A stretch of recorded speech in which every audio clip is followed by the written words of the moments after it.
On today's Technobabble, Basic Video for Your Live Stream, Part 1.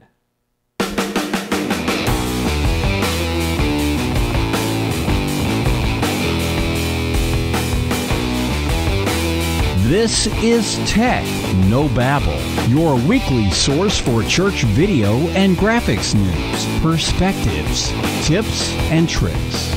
And now here's your host, Paul Clifford. Hi, and welcome again to another episode of Technobabble. This is the show where every week we talk all about using video and graphic design in the church. My name is Paul Allen Clifford, and I'm your host. I'd love for you to join the conversation, by the way, so just leave a comment below the video. That's perfectly acceptable. If you're listening to the audio, though, which most of you are, so I don't want you to feel left out, then by all means, drop me a line, paul@trinitydigitalmedia.com, or head on over to Twitter, Paul Allen Cliff, PaulAlanclif. Those are both great ways to do it as well. So let's get started. This is kind of a multi-part series because I had a lot of ideas and I don't want to just drone on and on and on, but you know, we'll just get going and see how many parts it is. I'm thinking 2 or 3, but we'll go from there. So the first thing I want to talk about is the stages of production. For any video, there are 3 distinct stages: pre-production, production, and post-production. And when you're talking about the live stream, you might think, well, I just show up and I do it. But there is some prep work that's done on the front side. There's some actual work, that's the live thing, and then there's often some post-production. So let's talk about that just a little bit. Pre-production is everything you do to prepare for what you're doing in video. So if I was making a pre-produced video, I might get together the talent, get together the equipment, scout the location, etc. With the live stream, it's not as much that way, but you would still need to make sure that you get your entire crew together or have someone that does that. It doesn't have to be you, by the way. And make sure all the equipment's in good working order, everything's ready to go. You just make sure everything is as it needs to be when production time arrives. In a live stream, production time is most of the work. So if you don't do the live stream, then you've not done the live stream, and that's just it. But that doesn't mean that there's not a little bit of work either beforehand, as I say, getting everything together, or afterhand, putting everything away. So I don't want you to think that, well, Pastor said amen on his closing prayer, so I'm done, and you don't do anything else, because there's still more to be done quite often. So that is production.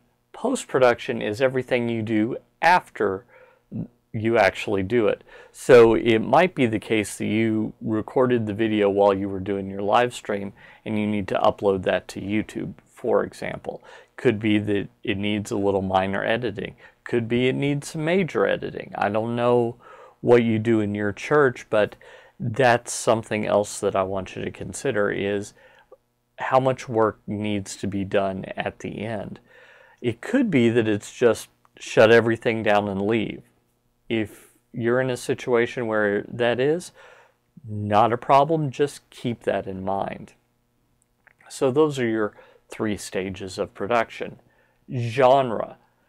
Every video that's made is not an animal in and of itself, not completely. I mean, everything is an individual, but I want you to consider where it fits into the school of art that it's a part of.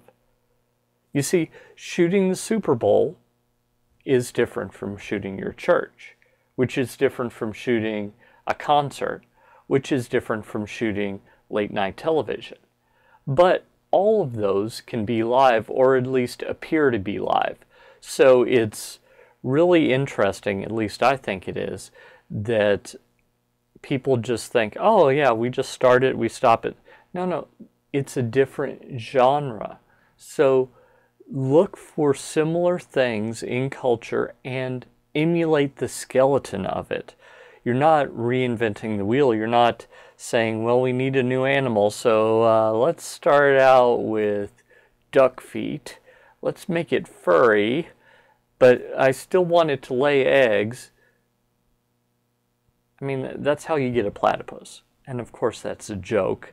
But still, you don't want your live stream to be a platypus. You want it to be something that is reliable and predictable and something that people can understand.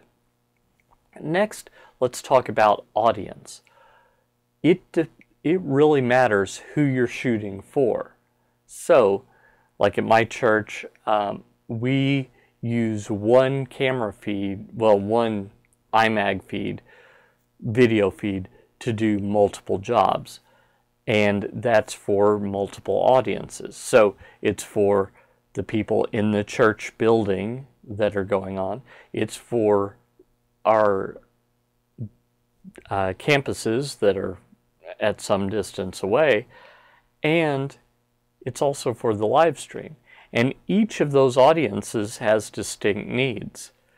In the room, the reason we shoot is to eliminate bad seats. But wide shots really aren't necessary to do that most of the time.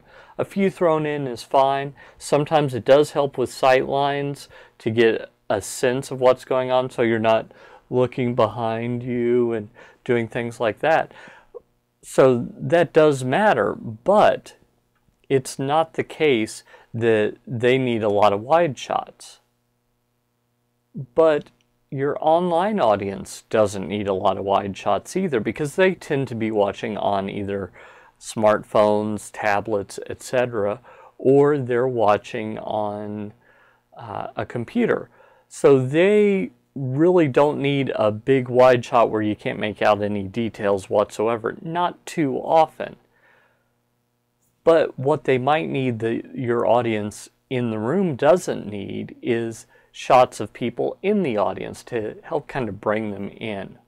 So you have to balance those needs. A satellite campus may need close-up shots, shots where the pastor's talking directly to the camera, things like that, that maybe the people in the congregation don't actually need. So keep that in mind as well. Finally, there are some special limitations to worship. And the first one is, when you first start a live stream, your live streaming audience is going to be small. 1 or 2 people if you're fortunate. It's just not going to be very big. But what happens if your online audience becomes larger than your in-person audience? In television, they moved the cameras to go primarily for your in-person audience. But that raises another problem: distraction. Now, distraction is kind of like boredom. In my house, we say boredom is a dirty word because it's you that's bored. It's not the situation. Have you ever seen 2 kids that are in exactly the same situation? One of them is enraptured by an ant or the carpet or the ceiling fan. A younger child for the ceiling fan, but you know, they're enraptured by something.